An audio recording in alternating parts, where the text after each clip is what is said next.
Some mothers have discovered the secret of turning one of the most painful things imaginable into one of the most pleasurable. A word of caution, this report contains graphic material that may be inappropriate for younger viewers. Here's Juju Chang. This is childbirth. At least Hollywood's version, best described as painful, excruciating, even unbearable. As the Bible says, with pain you will give birth to children. But could there be another side of childbirth, a side we never see? This is Amber Haramein labor, and the look on her face says it all. She joins a growing group of women who say instead of agony, childbirth could be ecstasy. Amber actually had an orgasm while giving birth. All of a sudden the orgasm just started rolling through, and it just kept coming, and my whole body was spiraling and rolling, and I was laughing and crying. And you were actually purring. I was purring. It felt amazing. How do you compare that to a sexual orgasm? Well, it's really not any different. Hard to imagine? Amber, a modern dancer, and her husband Nassim, a physicist, were shocked as well. They spent many hours planning for their son's birth under a tree near their home in Hawaii, but they couldn't have predicted what happened next, just after a very simple kiss. Nassim, what was it like watching your wife in this state of ecstasy? Well, it's not like it's unusual. Very good, Nassim. At first I was like, what's going on? She's having an orgasm. The experience didn't have to be a traumatic, painful experience. It could be an experience of ecstatic joy. It could? Deborah Pascali-Bonaro, a childbirth educator for 26 years, says the same organs involved in sexual orgasms are being stimulated during childbirth. In fact, one famous midwife, in a very unscientific poll, claims that 21% of women she surveyed had orgasms during labor. To prove it's possible at all, Deborah made a documentary called Orgasmic Birth. How come I've never heard of that before? Is this just a huge, well-kept secret?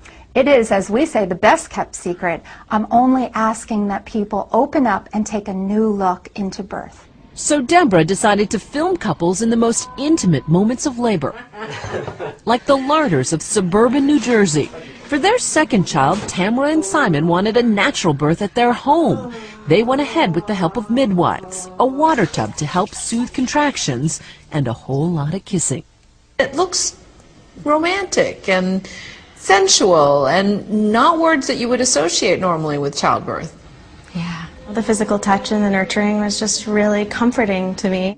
Making out a bit during labor is fun for the guy, too. And is it fair to say that you experience an orgasmic birth? Yes. It was happening and I could hardly breathe, and I was like, oh, that feels good, you know, that's all I could say, really. How is that physically possible? Dr. Christian Northrup, a board-certified OBGYN and author of Women's Bodies, Women's Wisdom, says it's basic science. When the baby's coming down the birth canal, remember, it's going through the exact same positions as something going in, a penis going into the vagina, to cause an orgasm. And labor itself is associated with a huge hormonal change in the body. Way more prolactin, way more oxytocin, way more beta-endorphin. These are the molecules of ecstasy. This is nature's way of providing a hormonal painkiller. So I'm having another contraction. But in my own experience, having given birth 3 times, twice naturally, my labor was decidedly unorgasmic. Well, we're going to the hospital.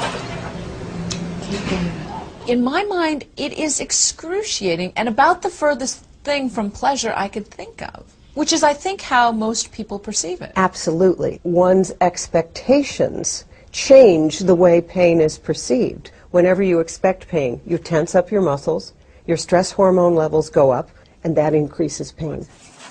And according to the documentary Orgasmic Birth, the hospital experience itself can increase that pain. If we look at most other countries in the world, women have a lot of options. They're allowed to be upright. They can move in labor. They can use warm water. They can use balls. There's so much that they can do that makes the experience easier. And in the U.S. today, you walk in a typical hospital, you're put in bed on your back. That in itself makes labor longer and harder and more painful. I'd like to see hospitals giving women a lot more choices. So the same environment that you would plan for a very sensuous, romantic evening would be what you would want to give birth. She says to even have the possibility of orgasmic birth, women need to lose their fear and their inhibitions. One method, practicing relaxation techniques. For Amber, it was breathing exercises and her own kind of Lamaze. It's not that she doesn't feel pain, she transforms it into what she calls simply sensations.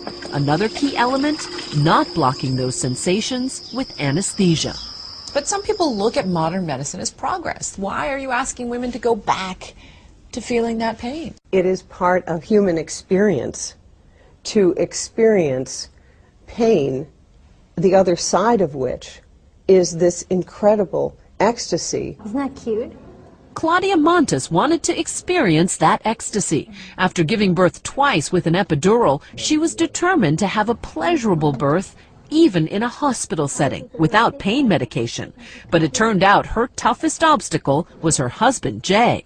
I don't understand choosing pain over, modern medicine. If you could hit yourself in the head with a hammer or not hit yourself in the head with a hammer, which would you choose? His whole thing is he didn't want me to suffer. And my whole thing is, suffering is perceived. Claudia hired a midwife instead of a doctor and took months to prepare for her labor. For her, the key to relaxation was hypnosis. And you say to yourself, I can do this. So I didn't feel pain. I was in bliss because I felt safe. I felt tingly, I felt high. It's just this amazing feeling. I know that you were somewhat embarrassed, Jay, to talk to us because you're thinking, what are my friends going to think? Yeah, they probably are thinking, well, why isn't he giving her the orgasm? But in the end, Jay admits his wife chose the right path. She ultimately was right and I was wrong. I never envisioned that, it would have such a happy ending. Does this just put more undue pressure on women to do something that they don't want to or are afraid to? I hope women watching and men watching don't feel that what we're saying is every woman should have an orgasmic birth. Our message is that women can journey through labor and birth in all different ways. And there are a lot more options out there to make this a positive and pleasurable experience.